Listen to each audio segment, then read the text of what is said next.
نبی پاک صلی اللہ علیہ وسلم کے زمانے میں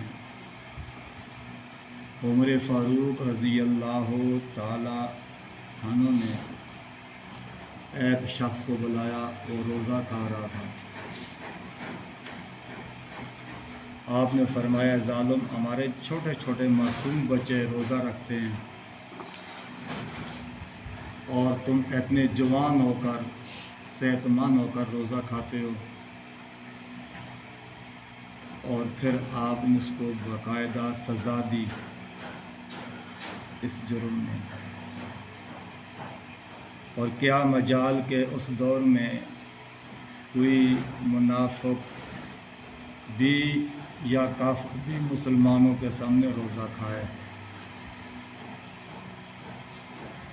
مسلمان تو مسلمان ہے، کوئی کافر بھی روزہ مسلمانوں کے سامنے نہیں کھاتا تھا۔ ایک مرتبہ ایک کافر کا بیٹا روزہ کھا رہا ہے اور اس کو باپ نے مارا۔ آپ مسلمانوں کے سامنے کھا رہے ہیں اور روزے کی توہین کر رہے ہیں۔ اس نے کہا، تم بھی تو کھاتے ہو نا، مجھے مارتے ہو۔ دوبارہ نے کہا، تم بھی تو کھاتے ہو نا روزہ، مسلمانوں کا روزہ ہے، تم جن کو کھانا کھاتے ہو، مجھے مار رہے ہو۔ باپ نے کہا، میں کھاتا ضرور ہوں لیکن روزے کی قدر کرتا ہوں، میں تو گھر میں چھپ کے کھاتا ہوں، اور تو سر عام بازار میں کھا رہا ہے۔ یہ خلاف بات ہے۔ مسلمانوں کا روزہ ہے تو کتابوں میں لکھا ہے کہ اللہ رب العالمین نے اس کافر کو اس رمضان مسلمانوں کی روزے کی برکت سے اس کو کلمہ شہادت نصیب فرمایا، کہ جو صرف قدر کرتا ہے۔ تو آج ہم مسلمان ہیں اور یہ آپ کو شریعت کا پابند بھی سمجھتے ہیں۔ جب رمضان کا مہینہ آتا ہے تو بازار میں باقاعدہ اشتہار لگا ہوتا ہے، کپڑا، بھائی مسافروں کے لیے کھانے کا طعام کا انتظام موجود ہے۔ آپ ہاں کھانے والے سارے ہی مسافر ہوتے ہیں، جو ہوٹل میں داخل ہو جائے وہ سارے ہی مسافر ہوتے ہیں۔ کس قسم کے ہمارے ہیلے ہیں کہ قرآن پاک میں آتا ہے کہ کافروں نے ہیلا کیا، وقت کے نبی ان کو روکا کہ بھائی ہفتے کو مچھلیاں نہ پکڑو، تو انہوں نے ہیلا ایسے کیا کہ وہ ہفتے کو مچھلیاں آتی، اس کے علاوہ مچھلیاں دریا میں نہیں آتی تھی۔ انہوں نے ہفتے کو نہر بنا لی، اور جب مچھلیاں آتی تو وہ اس دن جو ہے درمیان میں جو ہے وہ نہر کو بند کر دیتے، اور جو مچھلی باہر آتی وہاں ہی رک جاتی، تو وہ اتوار کو پکڑ لیتے۔ اللہ کے نبی نے فرمایا، تم ایسا کام کرتے ہو؟ ہم تو اتوار کو پکڑتے ہیں، ہم تو یہ ہفتے کو تو نہیں پکڑتے، لہٰذا ہم تو تمہاری بات کو مان رہے ہیں۔ فرمایا، یہ کام تم نے ہفتے کو کیا ہے جو پکڑنے والا، ہاں یہ تو آپ نے موقع پہ واپس چلی جاتی ہیں، تم ان کو روکا ہے۔ تو اللہ نے ان کو بندر بنا دیا، اللہ نے ان کو سور بنا دیا۔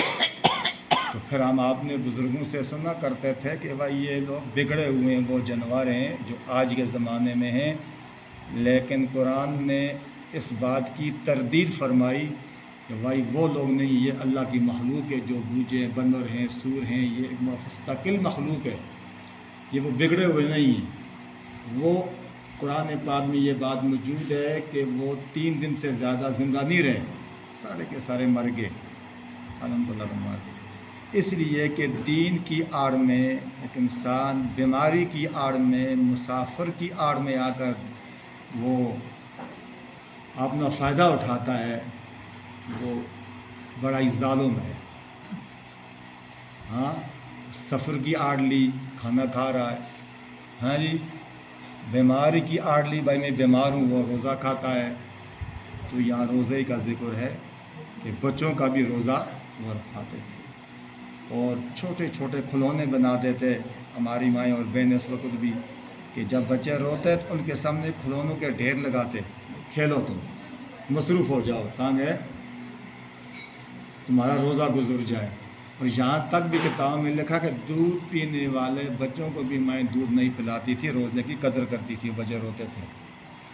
یہ سابقہ زمانے کی بات ہے میرے بزرگوں، وہ کس قدر جو ہے رمضان کی عزت اور احترام کرتے تھے۔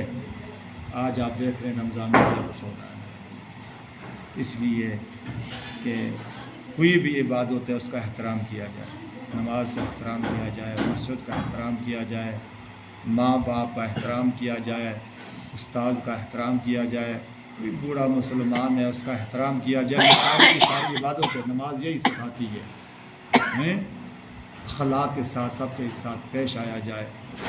آج ہم ہر چیز کو مناتے ہیں لیکن اپناتے نہیں ہیں۔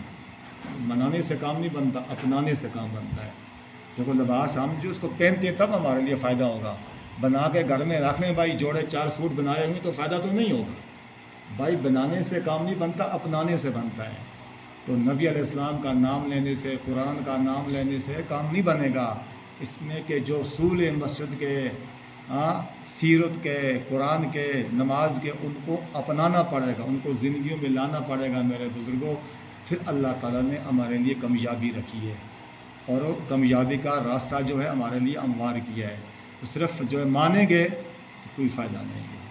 کافر بھی مانتے تھے، ابو جہل بھی مانتا تھا، عتبہ شیبہ بھی مانتا تھا، اپنی داڑھی کے ساتھ بیت اللہ کا جھاڑو مارتا تھا، حاجیوں کے لیے پانی کا انتظام کرتا تھا اور عبادت کرنے والوں کے لیے روشنی کا انتظام کرتا تھا، لیکن نبی کی رسالت تو نہیں مانتے تھے، نبی کے طریقوں کو اختیار نہیں کرتے تھے۔ خدا کو تو مانتے تھے، خدا کی ہر بات کو مانتے تھے، اس کو وحدہ لا شریک مانتے تھے، لیکن جھگڑا کس بات میں تھا؟ اللہ کے نبی کو نبی نہیں مانتے تھے، آپ کی رسالت کو تسلیم نہیں کرتے تھے، تو اللہ نے ان کی اس عبادت کو بھی قبول نہیں کیا۔